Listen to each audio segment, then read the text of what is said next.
जी, और मैं यहाँ बैठ अतुल के जी, किसी को झूठ नहीं बोलने दूंगा।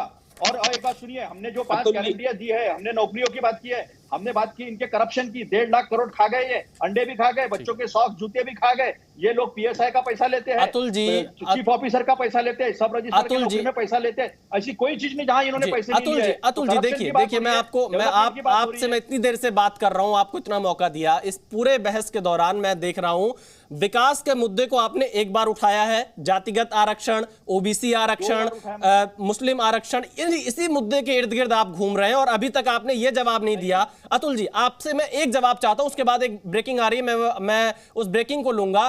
कर्नाटक में कांग्रेस का चेहरा कौन, सिद्धरमैया या डीके शिव कुमार? आप चेहरा क्यों नहीं तय कर पा रहे हैं? कर्नाटक में जो हमारे 150 सदस्य चुन के आएंगे वो तय करेंगे कि इस प्रदेश का मुखिया कौन होगा। आप कितना भी कोशिश कर लेंगे तो भी कांग्रेस में झगड़ा अभी लगने वाला नहीं है। अतुल जी, हम झगड़ा नहीं लड़ा रहे। 150 खैर चलिए, अभी कर्नाटक से यूपी के मुख्यमंत्री योगी आदित्यनाथ का एक बड़ा बयान सामने आ रहा है। कांग्रेस पर बड़ा हमला बोला है। कर्नाटक में लगातार धुआंधार प्रचार कर रहे हैं यूपी के मुख्यमंत्री योगी आदित्यनाथ। अधर्म के काम में लगी हुई है कांग्रेस, ये बयान आया है। चलिए सुनाते हैं योगी आदित्यनाथ ने क्या कुछ बोला है। राष्ट्रवाद के लिए समर्पित, अपनी सामाजिक सेवा के लिए जग विख्यात श्री हनुमान के अनन्य सेवक के रूप में बजरंग दल को बैन करने की बात करते हैं। बजरंग दल को बैन करने का मतलब कांग्रेस के द्वारा सीधे सीधे हिंदू आस्था के साथ खिलवाड़ करने का प्रयास हो रहा है और कोई भी हिंदू समाज का नागरिक इसे बर्दाश्त नहीं कर सकता, इसे स्वीकार नहीं कर सकता है।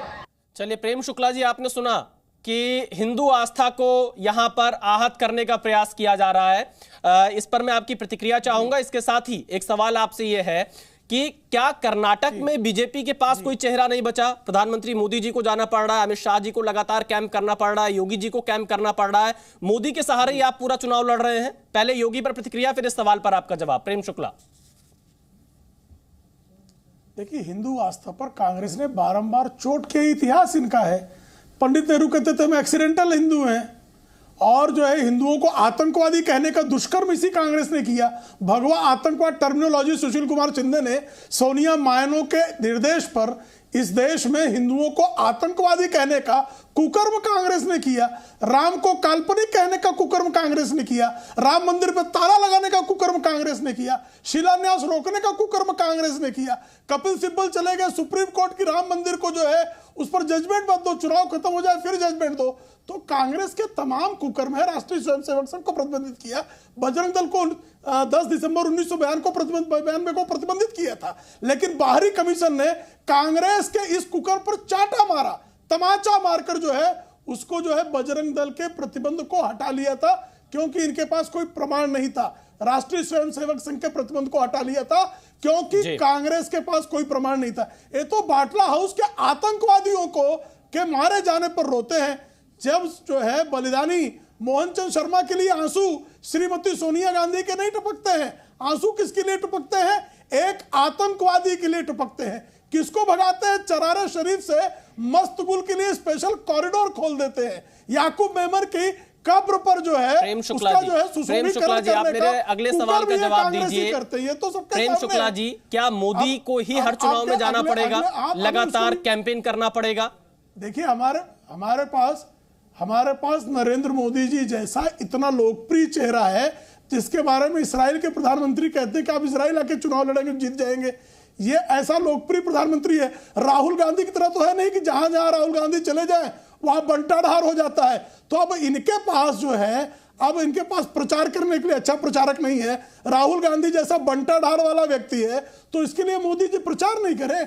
हमारे यहाँ पन्ना प्रमुख से लेकर प्रधानमंत्री तक हर कोई परिश्रम की पराकाष्ठा करता है। सोने का चम्मच लेके पैदा हुई पार्टी अतुल पाटिल जी, जवाब दीजिए। योगी आदित्यनाथ के बयान से लेकर प्रेम शुक्ला जो आपके ऊपर आरोप लगा रहे हैं, अतुल लोंढे। नहीं, ऐसा है कि अपन झूठ पे झूठ अगर बोलना है किसी को, तो किसी का मुंह तो बंद नहीं कर सकते, लोकतंत्र है। इन्हें पता ही नहीं है कि शिलान्यास जो है राम मंदिर का वो राजीव गांधी जी ने किया, और जो 66 एकड़ की जगह जो है 66 एकड़ की जगह नरसिंह राव ने दी थी, इनके भंडारी नाम के उपाध्यक्ष है वो कोर्ट में गए थे, तो नरसिंह राव जी ने सुप्रीम कोर्ट पे ये जिम्मा सौंप दिया था कि आप राम मंदिर का इशू जो है वो हमें मार्गदर्शन करें, और सुप्रीम कोर्ट ने मार्गदर्शन किया, सबने एक्सेप्ट किया। लेकिन ये झूठ पे झूठ जो है वो बोलते जाएंगे, इनके झूठ को कोई नहीं है। इन्होंने देखो मां समाना है हमें सोनिया जी, इस देश में बहू बन के आई है, सर से कभी पल्लू नहीं गिरा, कभी किसी के बारे में गलत बात नहीं कही, उनके बारे में कितनी गंदी सोच रखते हैं ये आपने देखा है। राहुल जी को तो रोज गालियां देते हैं, ये तो क्या इक्यानवे गाली की बात करते हैं, यहाँ तो क्या गंदा कहा, महाभारत लिख गया, विशाल जी क्या गंदा कहा, श्रीमती कहना गंदा है, सोनिया गांधी को श्रीमती नहीं कहे, सोनिया बाई कहे, सोनिया गांधी नहीं कहा आपने, सोनिया गांधी श्रीमती सोनिया गांधी कहना गाली है, सोनिया गांधी नहीं, श्रीमती गाली हो गई, श्रीमती गाली है अतुल पाटिल। देखिए मैं बार बाला कहूँ संजय निरुपम की तरह, आपके संजय निरुपम की तरह बार बाला कहूँ तब आप खुश हो जाएंगे। देखिए ऐसे शब्दों का प्रयोग नहीं। प्रेम शुक्ला जी, अतुल पाटिल जी, आप दोनों से मेरा निवेदन है कि डिबेट की मर्यादा को बनाकर रखा जाए। मैंने क्या कहा, मैं तो मर्यादा ही बना रखा हूँ, श्रीमती सोनिया गांधी कह रहा हूँ तो बुरा लग जा रहा है इनको, श्रीमती सोनिया गांधी कह रहा हूँ। अब देखो इनका सुन लीजिए भाषा का स्तर, इनके भाषा का स्तर सुन लीजिए विशाल जी, अतुल जी, प्रेम शुक्ला जी, आप दोनों से मेरा निवेदन है, सुन लीजिए। नहीं मैं तो भाषा का स्तर संभाल के चल रहा हूँ, लेकिन अतुल जी, प्रेम शुक्ला जी, आप दोनों से निवेदन है, थोड़ा धैर्य रखिए, शब्दों की मर्यादा को बनाकर रखिए। मैं फिलहाल एसएस शंकरना के पास चलता हूँ।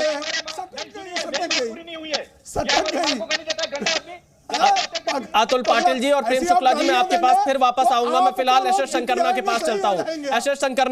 एसएस शंकरना, आपके हिसाब से कर्नाटक में जिस तरह से अग्रेसिव प्रचार हो रहा है, प्रधानमंत्री मोदी पहुंच रहे हैं, गृह मंत्री अमित शाह पहुंच रहे हैं, इसके अलावा कांग्रेस की तरफ से भी प्रचार हो रहा है, क्या लग रहा है कि जेडीएस का जो मूल गढ़ रहा है, क्या उसमें भी बीजेपी या कांग्रेस कोई सेंधमारी कर रही है इन मुद्दों के सहारे?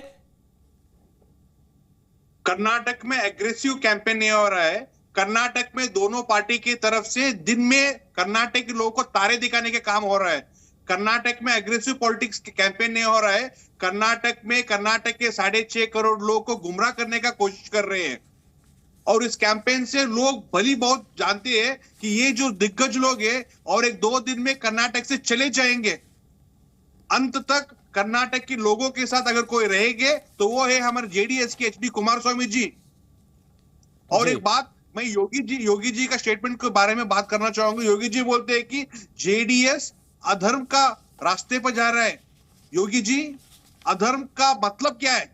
धर्म का मतलब है आप भूखमारी के बारे में बात करिए, धर्म का मतलब है आप एग्रीकल्चर के बारे में बात करिए, धर्म का मतलब है आप एम्प्लॉयमेंट के बारे में बात करिए, धर्म का मतलब है आप कर्नाटक के लोगों का फ्यूचर के बारे में बात करिए।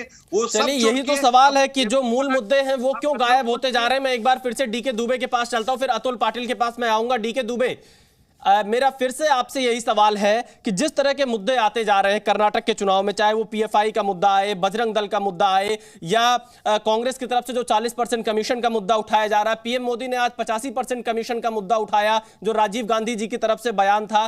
क्या आपको लग रहा है कि कर्नाटक का चुनाव मुद्दों की तरफ जा रहा है थोड़ा बहुत आते आते, या फिर बिल्कुल गायब हो रहा है, ध्रुवीकरण की तरफ ही भाग रहा है चुनाव? उसका कारण है, अभी मैं कल वर्ल्ड ऑफ स्टैटिस्टिक्स की एक रिपोर्ट पढ़ रहा था, अभी 2-3 दिन पहले ही रिलीज हुई।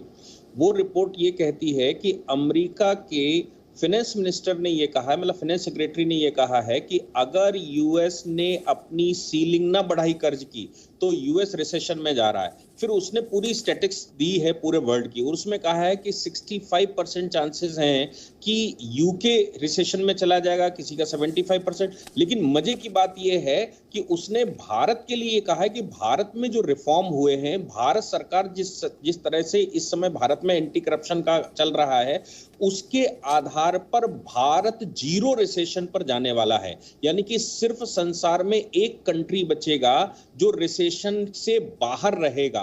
चाइना भी 12.5% चांसेस हैं कि वो रिसेशन में चले जाएंगे। तो अब आप बताइए, जब पूरे वर्ल्ड की आईएमएफ की रिपोर्ट अभी हमने पढ़ी, वर्ल्ड बैंक की रिपोर्टें हमने पढ़ी, तो पूरे वर्ल्ड की जो स्टैटिस्टिक्स हैं वो ये बता रहे हैं कि भारत ग्रोथ की तरफ जा रहा है। तो समस्या ये आती है कि अगर ग्रोथ पर बात करेंगे, डेवलपमेंट पर बात करेंगे, तो वो मुद्दों पर पहुंचेंगे ही नहीं।